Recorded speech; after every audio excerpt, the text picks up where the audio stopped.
Perkenalkan, nama saya Bobi Chandra Silalahi dengan NIM 29023500053 dari program studi akuntansi. Pada video kali ini saya akan menjelaskan materi perpajakan satu untuk mengisi nilai ujian akhir semester. Pada video ini ada beberapa pokok pembahasan yang akan saya bahas, yaitu dari mulai PPh pasal 23, kemudian PPh pasal 24, lalu ada PPh pasal 25, PPh pasal 26, PPN, dan juga PPNBM.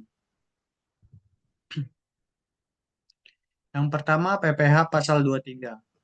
PPh atau pajak penghasilan pasal 23 merupakan pajak yang dikenakan atas penghasilan yang diterima atau diperoleh oleh wajib pajak dalam bentuk tertentu yang meliputi dividen.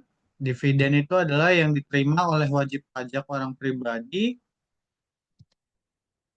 atau badan yang tidak terkait langsung dengan kegiatan usaha. Kemudian bunga yang diterima dari simpanan, pinjaman, dan sejenisnya termasuk yang diterima oleh pihak yang memiliki usaha. Lalu royalti yang diterima atas hak cipta, paten, merek dagang, dan kekayaan intelektual lainnya. Ketentuan utama PPh pasal 23, yang pertama ada objek pajaknya. Objek pajak PPh pasal 23 dikenakan atas penghasilan yang berasal dari dividen, bunga, dan royalti yang diterima atau diperoleh wajib pajak. Tarif pajak, yaitu tarif umum untuk PPh pasal 23 adalah sebesar 15% dari jumlah penghasilan bruto, namun dapat bervariasi tergantung jenis penghasilan. Pihak yang memotong pajak itu adalah pihak yang memberikan penghasilan yang dikenakan PPh pasal 23 seperti perusahaan atau pemberi royalti, wajib untuk memotong, menyetor, dan melaporkan pajak yang terutang kepada otoritas pajak. Penyetoran dan pelaporan. PPh pasal 23 yang telah dipotong oleh pihak pemberi penghasilan harus disetorkan dan dilaporkan kepada Direktorat Jenderal Pajak sesuai dengan ketentuan yang berlaku. Pengecualian dan pembebasan. Beberapa jenis penghasilan atau wajib pajak dapat dibebaskan atau dikenakan tarif yang lebih rendah sesuai dengan ketentuan khusus yang diatur dalam peraturan perpajakan. Tujuan PPh pasal 23. PPh pasal 23 itu bertujuan untuk memungut pajak atas penghasilan yang diterima dari sumber tertentu dengan cara pemotongan langsung oleh pemberi penghasilan, sehingga pajak yang terutang dapat lebih mudah dipungut dan dikelola oleh pemerintah. Secara keseluruhan, PPh pasal 23 berfungsi sebagai instrumen pemungutan pajak atas penghasilan non-usaha yang diterima oleh wajib pajak dengan sistem pemotongan oleh pemberi penghasilan. PPh pasal 24 mengatur tentang kredit pajak luar negeri atau foreign tax credit, yaitu pengaturan mengenai pengakuan pajak yang dibayar atau terutang di luar negeri sebagai pengurang kewajiban pajak yang terutang di Indonesia. Pasal ini bertujuan untuk menghindari pajak berganda atau double taxation atas penghasilan yang diterima oleh wajib pajak yang sudah dikenakan pajak di negara lain. Pokok-pokok PPh pasal 24. Kredit pajak atau tax credit. Wajib pajak Indonesia yang menerima penghasilan dari luar negeri dan sudah dikenakan pajak di negara sumber atau negara asal penghasilan berhak mendapatkan kredit pajak. Kredit pajak ini berarti pajak yang sudah dibayar atau dipotong di luar negeri dapat dikurangkan atau dikreditkan dari pajak yang terutang di Indonesia. Tujuan untuk menghindari pajak berganda. Prinsip utama pasal 24 adalah untuk menghindari pajak berganda atau double taxation. Jadi, jika penghasilan sudah dikenakan pajak di luar negeri, pajak tersebut bisa dikreditkan untuk mengurangi pajak yang harus dibayar di Indonesia atas penghasilan yang sama. Batasan kredit pajak. Besaran kredit pajak yang bisa diklaim tidak boleh lebih besar dari jumlah pajak yang terutang di Indonesia atas penghasilan yang bersangkutan. Dengan kata lain, pajak luar negeri yang dibayar tidak boleh melebihi kewajiban pajak Indonesia atas penghasilan tersebut. Contohnya, misalkan seorang wajib pajak Indonesia menerima penghasilan dari luar negeri, misalnya sebesar 10.000 US dollar. Di negara asal penghasilan tersebut, pajak yang dipotong atau dibayar adalah sebesar 1.000 US dollar.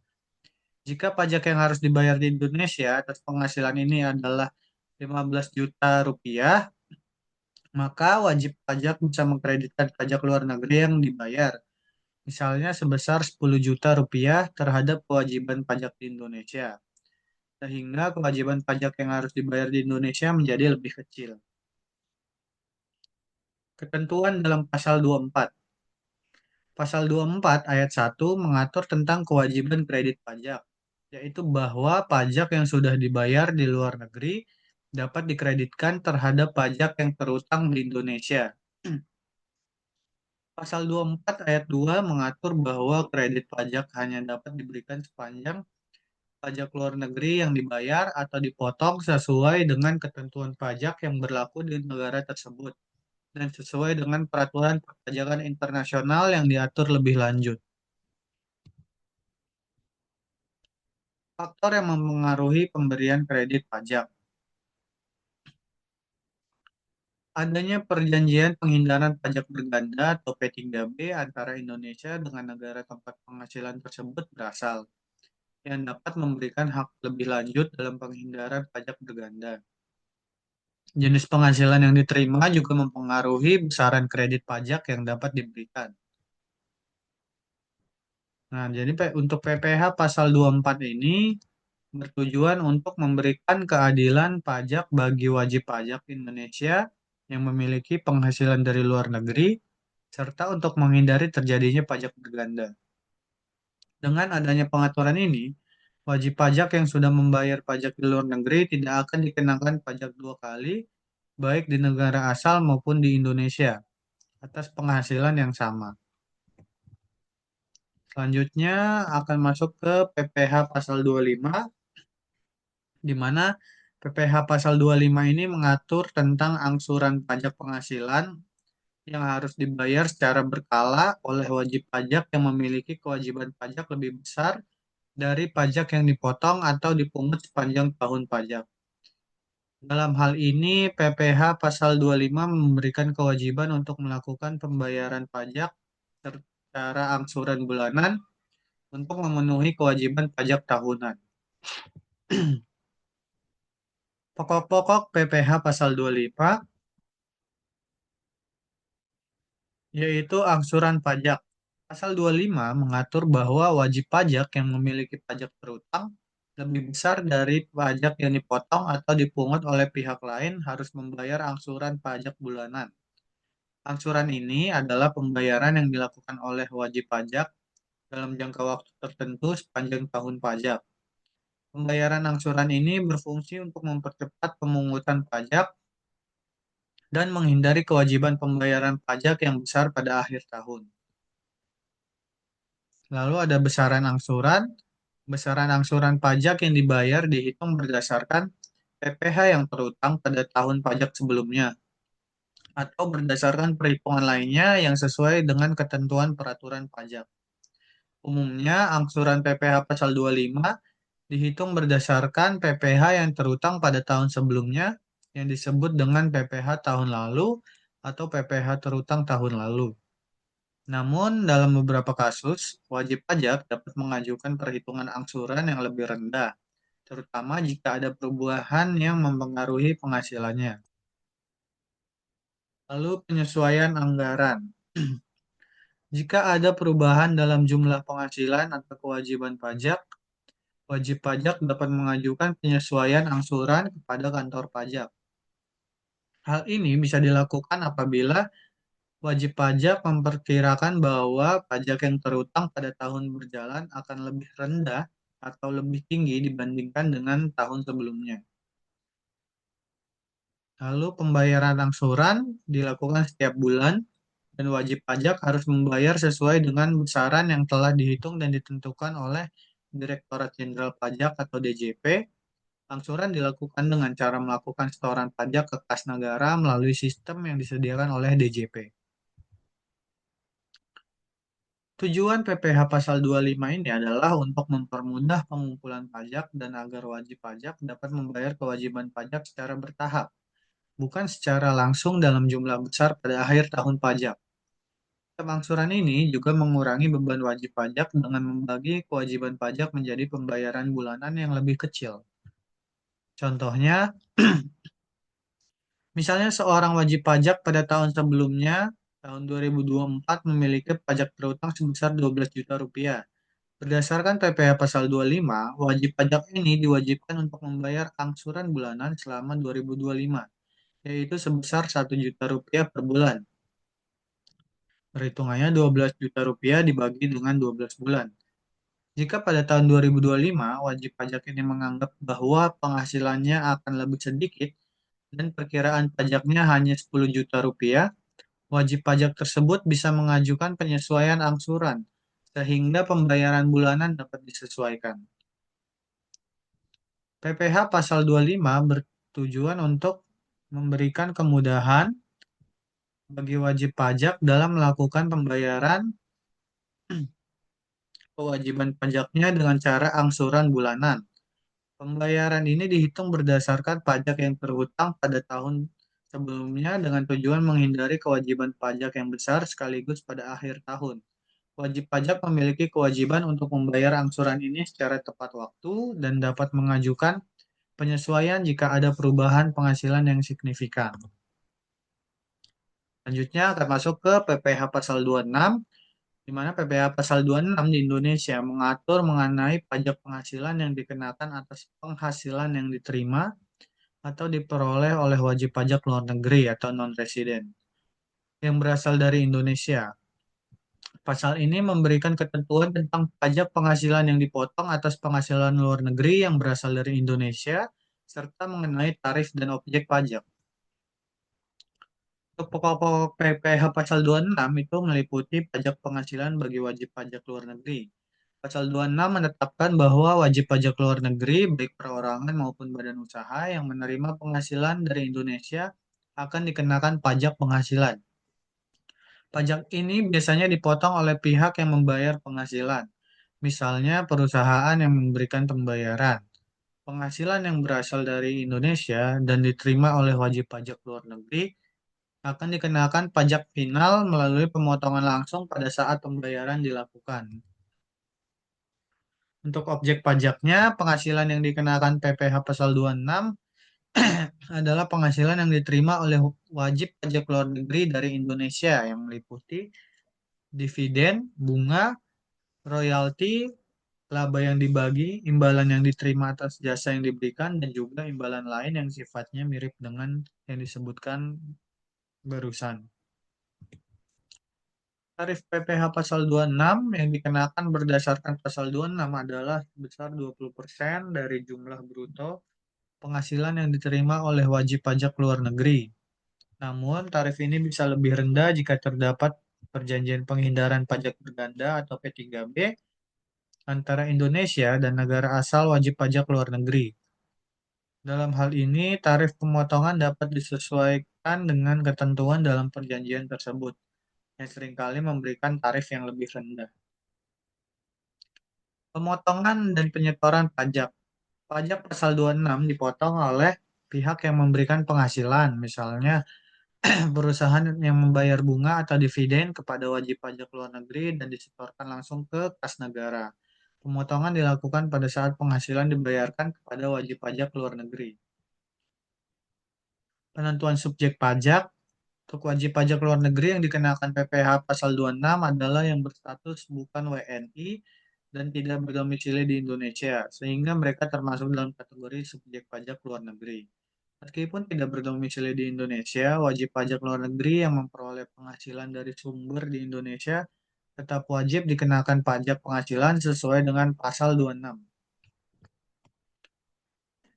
Contohnya, misalnya sebuah perusahaan luar negeri menerima dividen sebesar 10.000 US dollar dari sebuah perusahaan Indonesia, maka perusahaan di negara A akan dikenakan PPh pasal 26 sebesar 20% atas dividen tersebut, yang berarti 2.000 US dollar akan dipotong sebagai pajak dan disetorkan ke negara Indonesia. Namun jika ada P3B antara Indonesia dan negara A yang menetapkan tarif pemotongan dividen sebesar 10%, maka yang dipotong hanya 1.000 US dollar. PPh pasal 26 mengatur tentang pajak penghasilan yang dikenakan atas penghasilan yang diterima atau diperoleh oleh wajib pajak luar negeri yang berasal dari Indonesia. Penghasilan yang dikenakan termasuk dividen, bunga, royalti, dan imbalan lain. Tarif pemotongan yang berlaku umumnya adalah sebesar 20%, namun dapat lebih rendah jika terdapat P3B antara Indonesia dan negara tempat tinggal wajib pajak luar negeri. Pemotongan dilakukan oleh pihak yang membayar penghasilan kepada wajib pajak luar negeri dan disetorkan langsung ke negara. Selanjutnya akan dibahas untuk PPN atau pajak pertambahan nilai. PPN ini adalah salah satu jenis pajak yang dikenakan atas penyerahan barang atau jasa dalam perdagangan dan kegiatan ekonomi lainnya di Indonesia. PPN termasuk dalam kategori pajak tidak langsung karena pajak ini dibebankan pada konsumen akhir meskipun yang melakukan pembayaran adalah penjual atau pengusaha. Pokok-pokok PPN itu ada objek PPN. PPN dikenakan pada penyerahan barang kena pajak atau BKP seperti barang yang diproduksi atau diperdagangkan, penyerahan jasa kena pajak atau JKP seperti jasa yang disediakan oleh pengusaha. Untuk barang kena pajak atau BKP adalah barang yang dalam perdagangan atau kegiatan ekonomi lainnya dikenakan PPN. Sementara jasa kena pajak atau JKP adalah jasa yang dipenuhi oleh pengusaha yang juga dikenakan PPN. Objek PPN yaitu adalah pengusaha kena pajak atau PKP. PKP itu merupakan pengusaha yang melakukan penyerahan barang atau jasa yang kena pajak dan telah terdaftar dalam DJP sebagai PKP. Konsumen akhir yang membeli barang atau merupakan pihak yang membayar PPN, meskipun yang memungutnya adalah pengusaha atau penjual. Tarif PPN. Tarif PPN yang berlaku di Indonesia adalah 11% yang mulai diberlakukan pada April 2022. Sebelumnya adalah 10%. Namun, sepertinya untuk tahun ini akan mengalami kenaikan sebesar 12%. Lalu, beberapa jenis barang atau jasa dapat dikenakan tarif PPN 0% seperti ekspor barang atau jasa tertentu yang dilakukan oleh pengusaha. Pajak keluaran dan pajak masukan. Pajak keluaran atau output tax, PPN yang dipungut oleh pengusaha ketika melakukan penyerahan barang atau jasa. Lalu pajak masukan atau input tax adalah PPN yang dibayar oleh pengusaha ketika membeli barang atau jasa yang digunakan dalam kegiatan usaha. Kredit pajak merupakan pengusaha dapat mengkreditkan pajak masukan yang dibayar terhadap pajak keluaran yang dipungutnya. Jika pajak keluaran lebih besar dari pajak masukan, pengusaha harus menyetorkan selisihnya ke kas negara. Sebaliknya, jika pajak masukannya lebih besar, pengusaha dapat mengajukan pengembalian pajak atau membawa selisih tersebut untuk periode berikutnya. Faktur pajaknya setiap penyerahan barang atau jasa yang dikenakan PPN harus dilengkapi dengan faktur pajak sebagai bukti transaksi. Faktur pajak ini juga digunakan untuk pengusaha yang ingin mengklaim kredit pajak atau mengurangi kewajiban pajak keluaran dengan pajak masukan. Contoh untuk PPN, misalnya seorang pengusaha menjual barang dengan harga Rp100.000 dan tarif PPN yang berlaku adalah 11%. Maka pengusaha akan memungut PPN sebesar PPN 100.000 dikalikan dengan 11% sama dengan 11.000.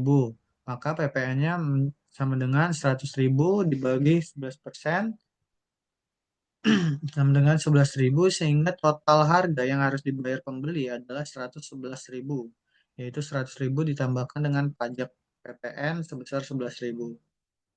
Jika pengusaha tersebut membeli bahan baku seharga 50.000 dan sudah membayar PPN sebesar 11% atau 5.500, maka pengusaha tersebut bisa mengkreditkan pajak masukan sebesar 5.500 dari pajak keluaran yang dipungut dari pembeli.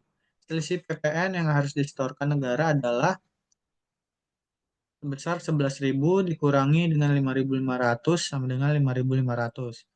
PPN yang disetorkan, yang harus disetorkan sebesar 5.500. Kesimpulannya adalah PPN adalah pajak yang dikenakan atas transaksi penyerahan barang atau jasa yang dilakukan oleh pengusaha kena pajak atau PKP di Indonesia. PPN dipungut oleh penjual dan pengusaha dapat mengkreditkan pajak masukan terhadap pajak keluaran untuk menghitung kewajiban yang harus disetorkan ke negara. PPN bertujuan untuk menghimpun pendapatan negara dan mempengaruhi kegiatan ekonomi di Indonesia. Yang terakhir adalah PPNBM. PPNBM atau pajak penjualan atas barang mewah adalah pajak yang dikenakan atas penjualan barang mewah di Indonesia. Pajak ini bertujuan untuk mengatur konsumsi barang mewah dengan mengenakan pajak yang lebih tinggi terhadap barang-barang yang dianggap tidak esensial dan hanya dikonsumsi oleh golongan tertentu. Dengan kata lain, PPNBM adalah pajak atas barang yang konsumsi atau pembeliannya dianggap mengarah pada kemewahan. Pokok-pokok PPNBM. Objek PPNBM. PPNBM dikenakan pada penjualan barang mewah yang meliputi barang-barang tertentu yang ditetapkan oleh pemerintah. Beberapa kategori barang yang dikenakan PPNBM antara lain adalah kendaraan bermotor seperti mobil, motor, dan kendaraan mewah lainnya, rumah mewah dan apartemen tertentu yang memiliki harga jual di atas ambang batas yang ditetapkan, barang-barang elektronik atau barang lainnya yang memiliki karakteristik kemewahan. Tarif PPNBM. Tarif PPNBM bervariasi tergantung pada jenis dan kategori barang mewah yang dijual. Tarif PPNBM untuk kendaraan bermotor misalnya dapat mencapai 10% hingga 125%, tergantung pada kapasitas mesin kendaraan atau tipe kendaraan tersebut. Untuk barang-barang mewah lainnya, tarifnya dapat bervariasi sesuai dengan regulasi dan ketentuan yang berlaku.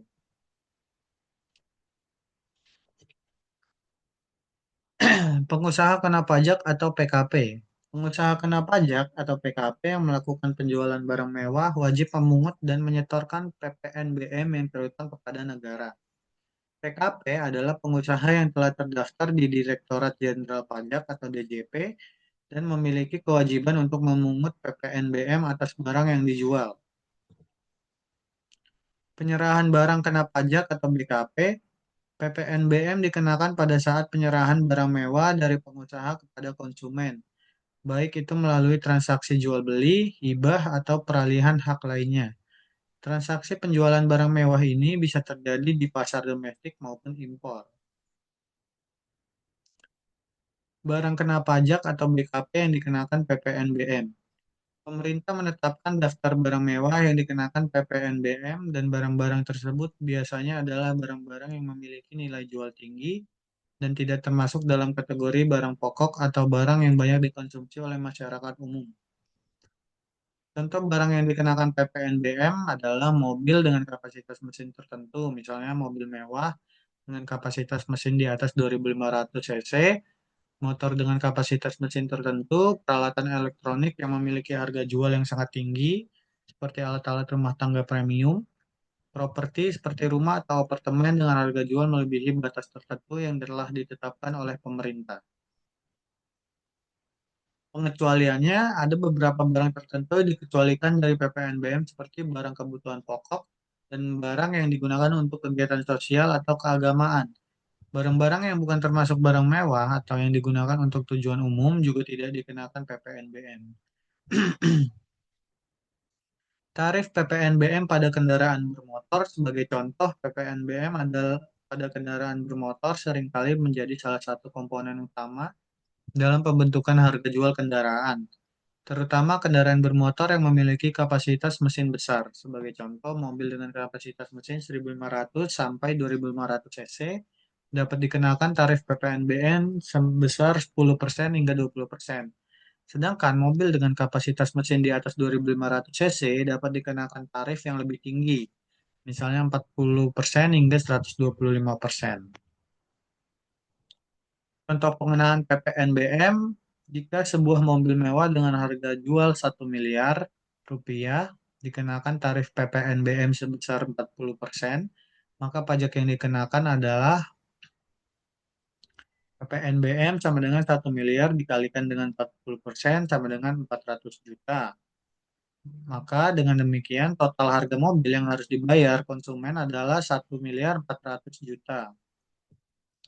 Tujuan pengenaan PPNBM adalah mengendalikan konsumsi barang mewah. PPNBM bertujuan untuk mengendalikan konsumsi barang mewah di kalangan masyarakat, terutama pada barang-barang yang tidak penting dan hanya dikonsumsi oleh segmen tertentu dari masyarakat. Sumber pendapatan negara, pajak ini juga menjadi sumber pendapatan negara yang digunakan untuk membiayai berbagai program pembangunan, termasuk infrastruktur dan layanan publik, mendorong penggunaan barang yang lebih ramah lingkungan. Dalam beberapa kasus, PPNBM dikenakan lebih tinggi pada kendaraan bermotor dengan emisi gas buang tinggi atau kendaraan yang tidak ramah lingkungan.